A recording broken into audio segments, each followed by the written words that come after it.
Hi bro. అదే టీసీఎస్కి ₹1 21 ఎకరాలు ఇచ్చాడు, కూటమి ప్రభుత్వం ఇచ్చింది. దాన్ని ఎలా భావిస్తున్నారు? అసలు ఏంటి దాన్ని అనుకున్న? అదే 99 పైసా కదా.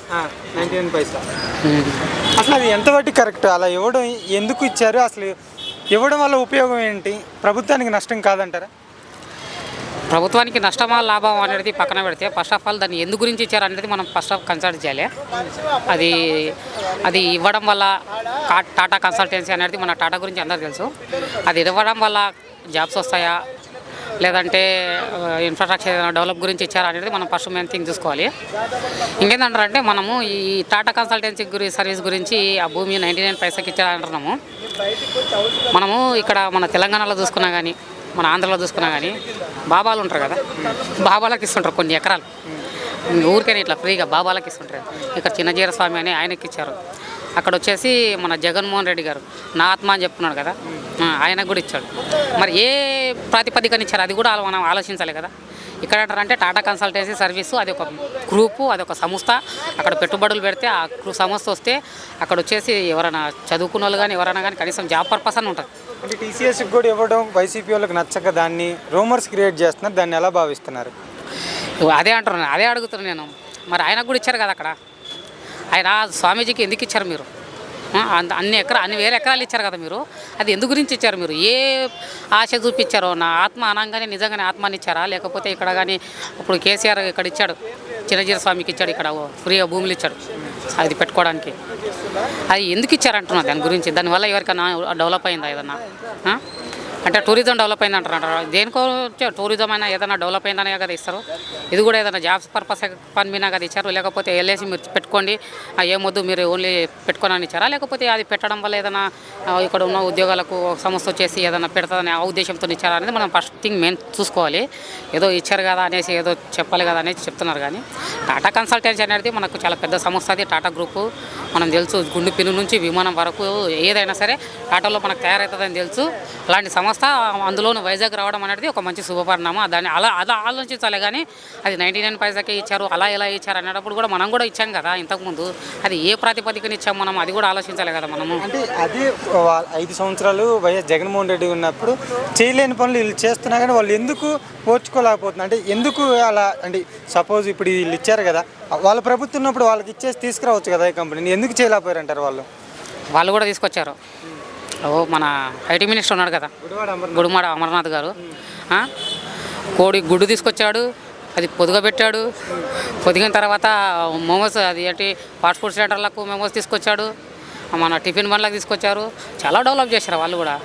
చిన్న రోజా గారు వెళ్ళేసి ట్యాప్ ఓపెన్ చేయడానికి వెళ్ళేది, ఒక చిన్న వాళ్ళు ఓపెన్ చేయడానికి వెళ్ళాడు ఒక మినిస్టర్.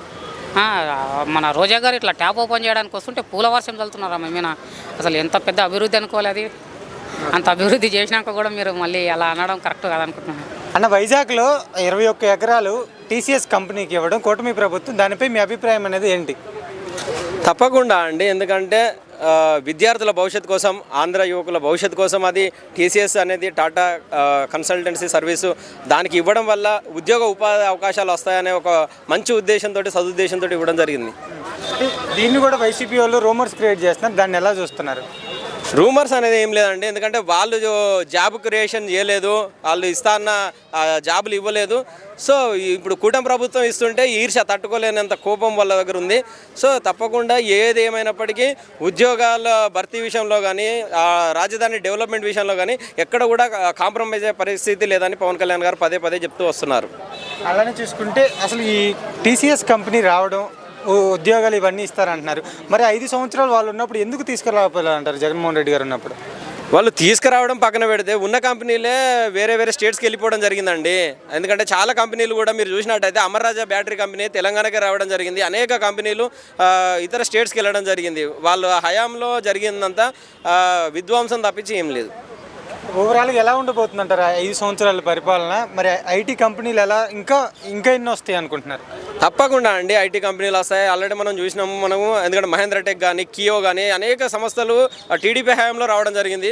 అయితే టాటా కన్సల్టెన్సీ ఇప్పుడు వచ్చినట్టుగా ఇంకా చాలా పెద్ద పెద్ద కంపెనీలు కూడా ఆంధ్రాకు రావడం జరుగుతుంది. ఎందుకంటే ఆంధ్ర చాలా మంచిగా ఉంటుంది. ఎందుకంటే అక్కడ చుట్టూ బీచ్, ఆ వెదర్ కానీ, అరకు కానీ మంచి చుట్టూ పర్యాటక ప్రాంతాలు ఉన్నాయి కాబట్టి సో తప్పకుండా ఇన్వెస్టర్లు ముందుకు వచ్చే అవకాశం కూడా ఉంది. దీనివల్ల ప్రభుత్వానికి ఎటువంటి నష్టం ఉండదంటారా రూపాయికి ఇవ్వడం?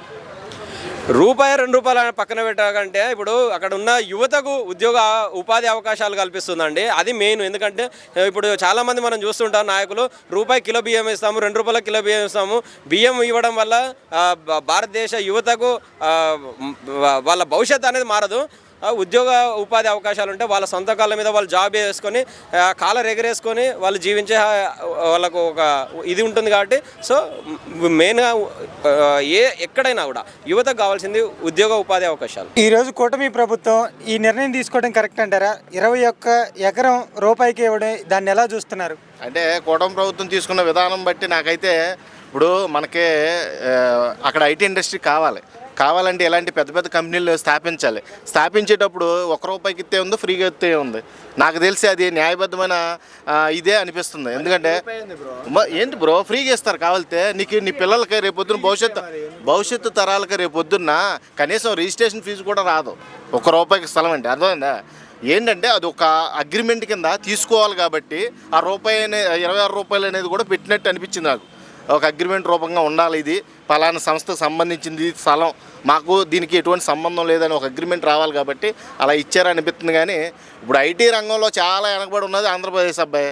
ఈ టైంలో ఐటీ రంగం సుస్థిరంగా ఉండాలంటే ఇలాంటి నాయకులు ఉండాలి, ఇలాగా కొత్త కంపెనీలు ఎంకరేజ్ చేయాలి. అర్థమైందా? అంతేగాని ఇలాంటి వాటికి కూడా వైసీపీ నేతలు లేనిపోని రూమర్స్ క్రియేట్ చేసి దీన్ని కూడా ఆపించేసి ఏదో రకంగా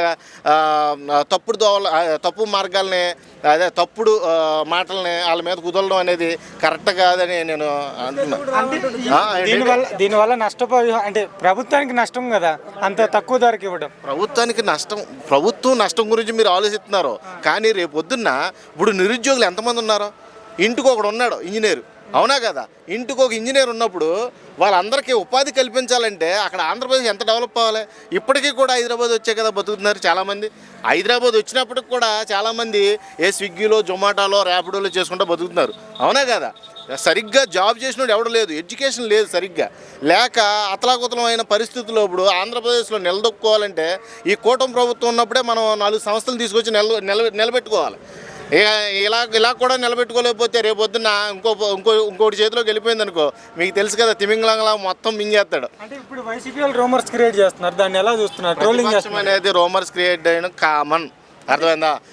కాకపోతే ఇలాంటి విషయాల్లో కాదు, ఒక నీటిపారుదల సరిగ్గా లేదనో, ఆహార సదుపాయాలు సరిగ్గా లేవనో, రోడ్లు సరిగ్గా లేవనో, రవాణా వ్యవస్థ సరిగ్గా లేదనో, లేకపోతే కేంద్ర పరిపాలన సరిగ్గా లేదనో, రాష్ట్ర పరిపాలన సరిగ్గా లేదనో, ఈ డంపింగ్ యార్డులు సరిగ్గా సిస్టమ్ బాగోలేదనో, డ్రైనేజ్ సిస్టమ్ బాగోలేదనో, ఇలాంటి వాటి గురించి పోరాడితే మంచిది. అర్థమైందా? గత 5 సంవత్సరాలు వాళ్ళ ప్రభుత్వం వస్తున్నప్పుడు ఐటీ సంస్థలకు ఇచ్చే స్థలాల గురించి రాజకీయాలు చేయడం అనేది కరెక్ట్ కాదు. అర్థమైందా? నాకు తెలిసినంత వరకు రాజకీయం ప్రతి విషయంలోనూ కరెక్ట్ కాదు. ఐటీ రంగాలు అక్కడ నిలబడితేనే రేపు పొద్దున్న వచ్చే జనరేషన్స్కి 4 ఉద్యోగాలు వస్తాయి. ఐటీ రంగాలు ఎన్ని వచ్చినా కానీ రూపాయికి కాదు, ఫ్రీగా ఇచ్చినా పర్వాలేదు స్థలాలు, దాన్ని కూడా రాజకీయ కోణంలోకి తీసుకొచ్చి ఆ కన్స్ట్రక్షన్ కూడా జరగకుండా ఏదో ఒక అడ్డంకులు పెడతారో అవి కోర్టులో తిరుగుతూ ఉంటాయి.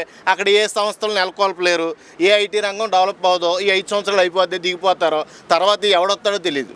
అర్థమైందా? మళ్ళీ మనం యథామావుల జీవితమే, ఇదే బతుకైపోద్ది. ఏటెళ్ళ కాలం చూసుకున్నా ఒకటే బతుకవుద్ది. కాబట్టి ఎప్పుడైనా సరే మనం శుభ్రంగా అక్కడ ఐటీ రంగం నెలకొల్పుకొని మన ఉద్యోగాలు మనమే వెతుక్కున్నట్లయితే మనం ఇక్కడ దాకా రావాల్సిన అవసరం లేదని నా ఉద్దేశం. అంటే కూటమి ప్రభుత్వం వచ్చిన దగ్గర నుంచి ఎలా ఉందండి ప్రభుత్వం అనేది?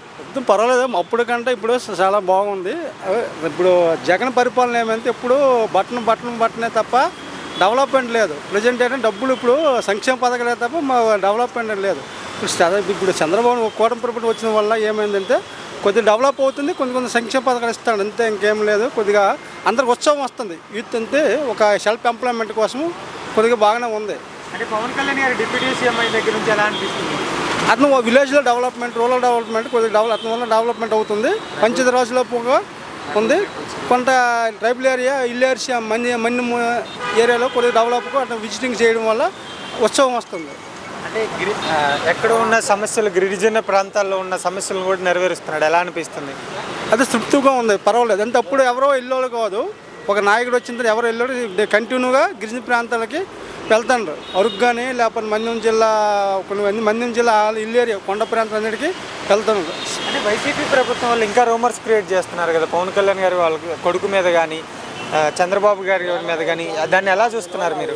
ప్రజెంట్ ఏంటంటే చంద్రబాబు నాయుడు మీద వాళ్ళు తట్టుకోలేదు. ప్రభుత్వం ఒక్కసారి 11 సీట్లకు పడిపోయిన కారణం వల్ల వాటికి డిఫెండ్ అయ్యి 10 మాట్లాడుతున్నాడు. అది కానీ చంద్రబాబు నాయుడు సంక్షేమ పథకాలు ప్రజలు కొంతమందికి ఇవి కొన్ని చేసి కొన్ని డెవలప్మెంట్ యూత్ అంతే. హైదరాబాద్ 95-96 డెవలప్ చేసి ఇప్పుడు అలాగే ఆంధ్రప్రదేశ్ అమరావతికి డెవలప్ చేయాలని కోరిక ఉంది. అమరావతి 5 సంవత్సరాల్లో పూర్తి చేస్తారని మీకు నమ్మకం ఉందండి? ఒక 70% నమ్మకం ఉంది. 99-70%. ఎందుకంటే అన్ని ఉమ్మడి వనరులు దొరకలేగా, అన్ని వనరులు దొరికిన తర్వాత మనకి ఆ తృప్తిగా ఉంది. అందుకు మనమేనా ఈరోజు అనుకుంది చేయలేము. అలాంటిది కూడా అన్ని పరిపాలన అన్ని సమూలంగా ఉండాలి కదా. అది మరొక హైటెక్ సిటీ లాగా తయారు చేస్తానని అన్నాడు చంద్రబాబు నాయుడు గారు. మరి 5 సంవత్సరాల్లో చేస్తాడని మీకు నమ్మకం ఉందా? అదే 70% ఉంది, అదే 25% తక్కువ ఉంది. ఎందుకంటే డెవలప్మెంట్ కొన్ని కారణాలు ఉండవు కదా. అని ఏమైనా ఫైనాన్షియల్ తిని ఒక వనరులకు మనకి సృష్టించాలని ఉన్నది. అది ఆంధ్రప్రదేశ్లో మరొకసారి ఇంకోసారి ఐటీ కంపెనీలు వస్తాయా? వస్తాయి, ఒక టైం పడుతుంది కానీ వస్తాయి. అది వైజాగ్ ఆల్రెడీగా టీసీఎస్ వచ్చింది. అలాగే కొన్ని కంపెనీలు వస్తాయి వైజాగ్. ప్రజెంట్ ఒక నెక్స్ట్ మంత్ నెక్స్ట్ ఇయర్లో టీసీఎస్ కంపెనీ ప్రారంభమవుతుంది. డిప్యూటీ సీఎం పవన్ కళ్యాణ్ గారి పాలన ఎలా అనిపిస్తుంది బ్రో? మంచిగా ఉంది. మంచిగా ఉందంటే ఎలా ఉందంటారు? ఏం చేస్తున్నారు అంటే అధికారంకి వచ్చిన దగ్గర నుంచి ఏం చేస్తున్నారంటారు? ఏం చేస్తున్నాడు? రోడ్లు వేసాడు, అన్నీ డెవలప్ చేస్తున్నాడు, జాబ్స్ ఇప్పిస్తున్నాడు, రోడ్లు వేసాడు. ఇంకా జగన్ ప్రభుత్వం అయితే రోడ్లే చూసుకోలేదు. ఇప్పుడు వచ్చిన కాంచి రోడ్లు పరిపాలన బాగుంది. మరి అంటే డిఎస్సి కూడా వదిలేరు. మరి ఆంధ్రప్రదేశ్లో ఎలా ఉండబోతుంది తెలీదు. సరే, డిప్యూటీ సీఎం అయ్యారు, ఆయన పదవి ఎలా ఉంది? ఇదివరకు ఆ పదవి ఎవరికైనా తెలుసు అంటారా? డిప్యూటీ సీఎం అనే పదవి అవుతాడు, ఖచ్చితంగా సీఎం అయ్యే అవకాశాలు ఉన్నాయి. మంచిగా చేస్తున్నాడు. అంటే సీఎం ఎందుకు అవుతాడు? అసలు ఎందుకు అవ్వాలనుకుంటున్నాం? మంచి నాయకుడు, ఎప్పటి నుంచో పోరాడాడు, 10 సంవత్సరాలు కష్టపడ్డాడు. అది ఫలితం తగ్గింది. ఇప్పుడు మంచిగా వర్క్ అన్నీ చేస్తున్నాడు. సీఎం అయితే ఖచ్చితంగా అవుతాడు నెక్స్ట్ టైం. అంటే ఇప్పుడు ఒక పక్క సినిమాలకు దూరంగా ఉంటున్నాడు, ఓన్లీ రాజకీయాల్లోనే ప్రజల దగ్గరికి వెళ్తున్నాడు. ఎలా అనిపిస్తుంది మీకు అనేది? ఆయన సినిమాలు కూడా తీస్తా ఉన్నాడు. 2 రోజులు 3 రోజులు టైం కుదిరినప్పుడల్లా షూటింగ్కి వెళ్తానని చెప్తున్నాడు. ఆయన సినిమాలు వస్తాయి, ఇటు రాజకీయం చేస్తాడు. అంటే ముందు రోజులు అసలు పవన్ కళ్యాణ్ గారిని మీరు ఎలా చూడాలనుకుంటున్నారు? సీఎం కింద మంచి అసలు సీఎం అవుతాడా? అవుతాడు, ఖచ్చితంగా అవుతాడు. ఆయన అవ్వకపోతే ఎన్టీఆర్ వస్తాడు, సపోర్ట్ చేస్తాడు, ఖచ్చితంగా వస్తాడు. అంటే పవన్ కళ్యాణ్ గారి సపోర్ట్ ఎన్టీఆర్ చేస్తాడా? ఎన్టీఆర్ ఖచ్చితంగా చేస్తాడు సపోర్ట్. పవన్ కళ్యాణ్ సపోర్ట్. అసలు ఆలోచన ఎలా వచ్చింది మీకు? ఎందుకు వచ్చిందంటే వీళ్ళంతా ఒకటే, అందరూ కలిసే ఉంటారు. మనమే fans, Pawan Kalyan fans, NTR fans కొట్టుకుంటాం. వాళ్ళ పైన బాగానే ఉంటారు, అందరూ బాగానే ఉంటారు. అందులో అన్నయ్య ఉండాలి, మంచిగా ఉంటారు. ఇప్పుడు అన్నయ్య కూడా పవన్ కళ్యాణ్ సపోర్ట్ చేద్దామని చూస్తున్నాడు. అంటే ఇప్పుడు ఎన్టీఆర్ ఒకవేళ తెలుగుదేశం పార్టీకి సపోర్ట్ చేస్తారు అనుకోవచ్చు కదా? అటు చేస్తాడు. ఇప్పుడు అన్నయ్య సినిమాలు చేస్తున్నాడు, సినిమాలు చేస్తుంటే ఇంకా రాజకీయం అప్పుడే వయసు చాలదని ఆయన అంటున్నాడు ఎన్టీఆర్. కూటమి ప్రభుత్వం వచ్చిన దగ్గర నుంచి ఎలా ఉందండి పరిపాలన అనేది? బాగుందండి. మాకు ఏపీలో అయితే నెంబర్ 1గా ఉంది.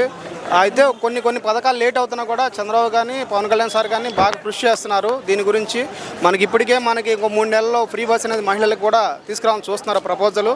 ఇంకోటి అంతకుముందు కూడా ఈ అన్నదాన కార్యక్రమం పెట్టారు కదా, ఎప్పుడైతే అన్నా క్యాంటీన్లు పెట్టారో గత ప్రభుత్వంలో అయితే మాకు అన్నా క్యాంటీన్కి చాలా ఇబ్బంది పడేవాళ్ళు. పోయిన కూలి పనులకు వచ్చిన వాళ్ళు కానీ ఎవరైనా పేదవాళ్ళు కానీ వాళ్ళకి సరిగా డబ్బులు లేక ఇసుక మాఫియా జరిగి ఇసుక బాగా రేట్లు పెంచేసి చాలా ప్రాబ్లం అయ్యేది. కూలి పనులు కూడా సరిగా ఉండేవి కాదు. ఇప్పుడు సఫిషియెంట్గా పనులు ఉంటున్నాయి, బాగా పని చేసుకుంటున్నారు, డబ్బులు చేతిలో ఉంటున్నాయి. కాకపోతే మద్యం అనేది కొద్దిగా రేట్లు ఇదే చేశారు, కానీ మద్యం కూడా కొద్దిగా రేట్లు పర్వాలేదు. ఇంకా తాగే వాళ్ళని మనమైతే కాదనిలేము. చెప్పండి. పరిపాలన బాగుందండి. ఎందుకంటే మొన్న కూడా మీరు చూశారు, పేదవాళ్ళకి వెళ్ళి చెప్పులు పంచడం కానీ ఒక చిన్న సామాన్య వర్గం గురించి ఎంత బాగా ఆలోచిస్తున్నారో అలా ఒకసారి మీరు చూడండి. ఏదంటే ఆయన అందరిలాగా మాట చెప్పి చేయకుండా రకం కాదు ఆయన విడిగా ఆయన సీఎం డిప్యూటీ సీఎం కాకముందే అన్ని ప్రజలకు చేస్తున్నారు. కొన్ని తన సొంత డబ్బులతోటి కొన్ని కోట్ల రూపాయలు ఖర్చు పెట్టున్నారు. అది మీకు కూడా తెలుసు. సో ఆయన వంతు కృషి ఆయన చాలా బాగా చేశారు. ఇప్పుడు ఆయన రాజకీయాలకు వచ్చిన తర్వాత ఆయన సినిమా ఫీల్డ్ కూడా చాలా ప్రాబ్లం అయింది. 3 సినిమాలు వెనక్కి వెళ్ళినాయి. హరిహర వీరమల్లు కానీ ఇంకా 2-3 సినిమాలు కూడా అవి వెనక్కి వెళ్తానే ఉన్నాయి. కానీ ఆయన అవన్నీ పట్టించుకోకుండా ప్రజలకి అందుబాటులో ఉండాలి, ప్రజలకు న్యాయం చేయాలని చూస్తున్నారు ఆయన. కూటమి ప్రభుత్వం వచ్చి ఎలా ఉందంటారు? కూటమి ప్రభుత్వం ఇటు మంచిగా ఉంది. ఇంకోటి ఏంటంటే వాళ్ళు ఫామ్ అయ్యి కూడా ఇంకా 1 ఇయర్ అవుతలేదు. కానీ ఈ లోపలనే ఇటును. కానీ పవన్ కళ్యాణ్ ఇటును ఏం తెలుసా, డిప్యూటీ సీఎం చాలా ఇటును, అందరికి ఇటును, ఏ ఇంతనం కాకుండా కూడా అందరికి వేస్తుండు. కానీ ఆయన మాట ఇచ్చిన ప్రకారం వాళ్ళ ఒక ఊర్లోకి ఇటును మాట ఇచ్చారు, అలా రోడ్లు వేపించారు. అక్కడ నీళ్ళు రాలేదు, వాటర్ రాలేదు, అలా వాటర్ కూడా అక్కడ కూడా వాటర్ ఫెసిలిటీ కూడా చేశారు. ఇప్పుడు ఇంకా వాళ్ళది ఉన్నది, ఇంకా చూడాలి. కానీ ఈ లోపలనే మనము అంతగానం అయిపోయింది అని అనుకుంటే అది కాని పని. దేనికైనా కూడా చంద్రబాబు నాయుడు ఏం తెలుసు, ఒక విజన్ ఉన్న మనిషి ఆయన చాలా ఎన్నో అవతల ఆయన చేసిన అట్లాంటి వ్యక్తి ఏం తెలుసా, ఆయన కూటమిలా పవన్ కళ్యాణ్ ఉన్నాడు. అట్లాంటిది వీళ్ళిద్దరిది ఏం తెలుసా, చాలా మంచిగా వెళ్తూ ఉంటుంది. వీళ్ళందరూ జగన్ని నేను తప్పుపడతలేను. జగన్ ఆయన ఏం చేసిండో ఆయనకు అది తెలుసు, అందరికీ తెలుసు. ఏమేమి చేశారో ఏందనేది తెలుసు. ఇప్పుడు చూడు, ఇప్పుడు వాటర్ కూడా అంతగానం అవుతుంది, కరెంట్ లేదు అంతగానం. ఇప్పుడే మంచిగా అవుతుంది. అంటే డెవలప్మెంట్ చేస్తారంటారు ఈ 5 సంవత్సరాల్లో? కంపల్సరీ చేస్తారు. 5 సంవత్సరాలు కాదు, ఇంకో 1 ఇయర్లో మొత్తం అంతా డెవలప్మెంట్ అవుతుంది.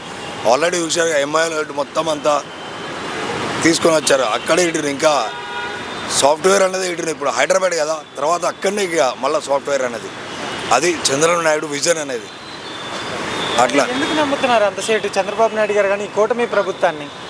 కూటమి ప్రభుత్వాన్ని అంటే వాళ్ళకు పవన్ కళ్యాణ్ కౌన్సిలర్కి పనికిరాలన్నారు, కౌన్సిలర్కి పనికిరాలన్నారు. అట్లాంటిది 23 సీట్లు కొట్టిండు త్రూఅవుట్ ఇండియాలో. ఇంతవరకు ఏ ప్రభుత్వం కూడా అట్లా సీటు రాలేదు. అట్లాంటిది 23 అట్లా ఎట్లా ఇచ్చారు ప్రజలు తీర్పు ఎట్లా ఇచ్చారు? నమ్మకం కొద్దే కదా, ఆ నమ్మకం చేస్తాడనే కదా. పవన్ కళ్యాణ్ చంద్రబాబు నాయుడు ఎప్పుడు కూడా వాళ్ళు పైసల కోసం వాళ్ళు కేర్ చేయరు. వాళ్ళ జేబులకి వాళ్ళు పెడతారు, కానీ ఒకళ్ళ దగ్గర నుంచి అట్లా పెట్టుకొని వాళ్ళు చేయరు.